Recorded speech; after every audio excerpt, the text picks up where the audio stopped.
Bugun mijozga buyum qo'shish hamda buyumni hisobini ko'rib chiqamiz. Demak, mana bu yer mana buni bossak, sariq mana pechkani. Demak, mijozni hisob-kitobi chiqadi. Bu yerda mana lesa 1.75 dan 2 ta olgan ekan, lesa 1 dan 3 ta olgan ekan. Demak, ishini ochadigan bo'lsak, mana bu olgan vaqti. Mana bu biz so'rov jo'natgan paytimiz. Mana hozir 2 minut bo'libdi. Sizlar 3 kun bo'lsa, 4 kun bo'lsa, shunga qarab pulini chiqaradi. Lesa 1.75 2,5 ming so'm edi, mana 5 ming. Oyog'ini bitta kam olgan, qo'shimcha ma'lumotlar ko'rinib turadi. Bunisi ham xuddi shunday, olgani summasi ko'rinib turadi.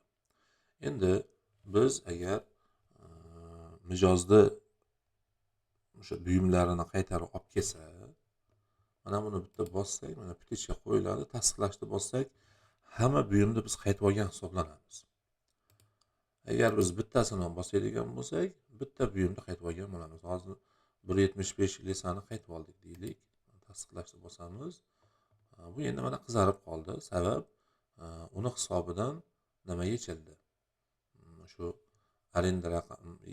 arendani puli yechildi hamda u qarzga kirib qoldi. Buni tafsilotdan ko'rish mumkin. Mana 5 ming so'm qarz bo'lib qoldi. Mana hozir bunga yana qaytib kelamiz. Qizarish sababini tushuntirib qo'ymoqchiman. Xo'p, endi yana bitta buyum qo'shaylik mana. Yana 1.75 dan 2 dona olib ketsin. Yangi buyum qo'shamiz. Demak, tepasida eski buyumlari ko'rinadi, pastda yangi olgan buyumlari ko'rinadi. Eski buyumlar agar topshirgan bo'lsa, bunaqangi rangi o'chib qoladi. Hozir ayni paytda ishlatib turgan buyumini rangi bilan farqlab olsa bo'ladi. Demak, tasdiqlaymiz.